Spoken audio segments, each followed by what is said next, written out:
नवंबर 2025 ये वो महीना होगा जहां बड़े उलटफेर की तैयारी हो चुकी है। यहां एक तरफ सूर्य का नीच भंग होने जा रहा है शुक्राचार्य के द्वारा, तो दूसरे तरफ देवगुरु बृहस्पति मात्र 23 दिन में ही वक्री अवस्था पर आ जाएंगे। तो वहीं पर शनि जैसा पराक्रमी ग्रह दंड नायक भी इस महीने ही 28 तारीख को अपने वक्री अवस्था को छोड़ करके मार्गी अवस्था पर आ जाएंगे। ये एक ऐसा इवेंट है जहां पर बड़ी घटनाएं जन्म लेंगी। जो परिस्थितियां आज चल रही हैं उसमें काफी कुछ बदलाव की स्थिति बन जाएगी। क्या कुछ होगा, समझते हैं तीनों पॉइंट को बारी बारी से। हम यहां चाहते तो सभी ग्रहों को ले सकते थे, लेकिन हम सिर्फ यहां आपके काम की बात करेंगे और जो मुद्दे पर है उस मुद्दे से कभी भटकेंगे नहीं, क्योंकि ये तो तीन पॉइंट है, यही इस महीने के सबसे बड़े इवेंट होने जा रहे हैं जिसका प्रभाव आगे चल के भी काफी मजबूती से हमको प्राप्त होगा। सबसे पहला होगा सूर्य का नीच भंग प्राप्त होना।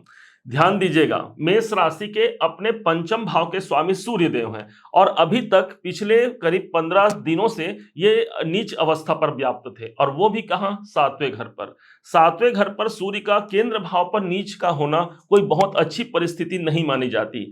याद होगा आपको, पिछले महीने के वीडियो में हमने आपसे कहा भी था कि सूर्य नीच के होने जा रहे हैं, अर्थात मानसिक अशांतियां बढ़ सकती हैं। अच्छी बात यह होती है कि इस महीने के शुरुआत में ही 2 नवंबर को शुक्राचार्य जी छठे भाव को छोड़ करके एक घर आगे प्रविष्ट हो जाएंगे।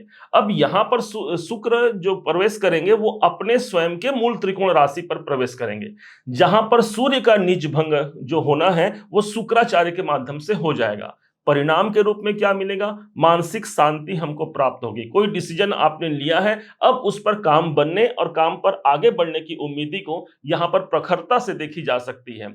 यही नहीं, आपके अपने धन भाव के स्वामी शुक्राचार्य हैं और वही अपने मूल त्रिकोण पर आएंगे। इसका मतलब द्वितीय भाव तो हमारा मजबूत हो गया, मतलब धन से जुड़े हुए प्रॉब्लम भी हम सॉल्व कर पाते हैं, आर्थिक परिस्थितियां यहां पर सुधरती हैं, धन कहीं से हमको आगमन होने का भी सोर्स मजबूती से मिलता है।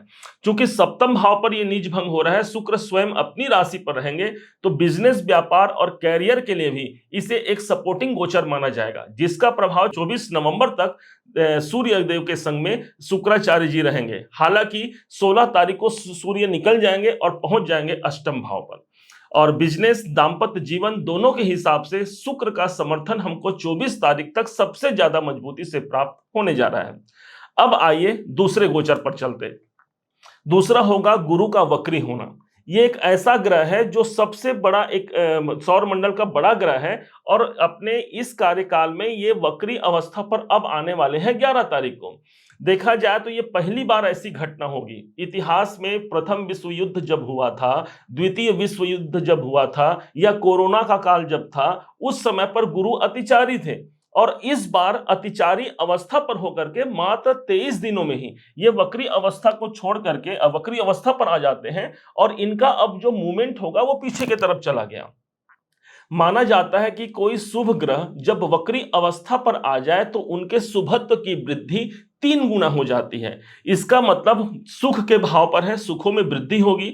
चतुर्थ भाव हमारे परिवार में है, पारिवारिक जीवन को उन्नतिदायक हम बना सकते हैं। परिवार में कोई सौहार्द है, कोई काम आवश्यक है, उस काम को हम पूरा कर सकते हैं। गुरु चतुर्थ भाव पर है, कोई प्रॉपर्टी से जुड़े हुए कार्य भी हम आगे बढ़ा सकते हैं। सबसे अच्छी बात यह हो गई कि गुरु वक्री अवस्था पर आकर के अपनी सातवीं दृष्टि से दसम भाव को देखेंगे। अब मतलब कैरियर पर भी गुरु का प्रभाव हो गया। काम धंधे की शुरुआत होना, अच्छे कार्य की जागृति होना, कैरियर हमारा एक अच्छे मुकाम को प्राप्त करता है। विशेष बात यह हो गई कि गुरु के पास जो वक्री अवस्था पर जो दृष्टि होगी वो सीधे पड़ेगी 8वें घर पर, और अष्टम भाव रुकावट और बाधाओं से हमको मुक्त करता है। गुरु का ये जो गोचर है ये पुनः फिर से 5 दिसंबर तक रहेगा, और 5 दिसंबर के बाद ये चले जाएंगे फिर आगे। लेकिन 5 दिसंबर तक का जो समय है वो हमारे जीवन में खुशियां और साथ में कैरियर में उन्नति के लिए एक पर्याप्त वातावरण हमको दे जाएगा। अब चलते हैं शनिदेव पर। शनिदेव वो ग्रह हो जाते हैं जो आपके कैरियर के मालिक हो गए, और साथ ही साथ यही हमारे इनकम के मालिक हो गए। ध्यान दीजिएगा, शनिदेव कैरियर भी हो गए और हमारे इनकम के मालिक भी हो गए। अभी तक यही शनिदेव 12वें घर पर आकर के हमको साढ़े साती का प्रभाव भी दिए, परंतु अभी तक वक्री अवस्था पर थे। जैसे कि हमने अभी आपको कुछ देर पहले बताया था कि गुरु कोई शुभ ग्रह जब वक्री हो जाए तो इनके अंदर शुभत्व की वृद्धि 3 गुना बढ़ जाती है। ठीक उसी प्रकार कोई क्रूर ग्रह यदि वक्री हो जाए तो उनकी क्रूरता 3 गुना बढ़ जाती है। अच्छी बात यह हो गई कि 28 नवंबर को शनि जैसे ही मार्गी होते हैं, मतलब जो 3 गुना इनकी क्रूरता थी वो कम हो गया।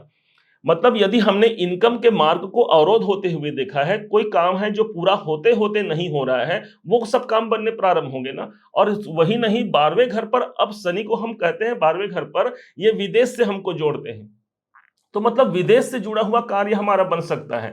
शनि को हम कैरियर कहते हैं। अभी तक ये पलट करके पीछे की ओर अपना ध्यान रखे हुए थे, अब इनका फोकस बढ़ेगा, कैरियर पर हम फोकस बना पाते हैं और एक सही ट्रैक पर, सही लाइन पर हमारा कैरियर आगे बढ़ता है।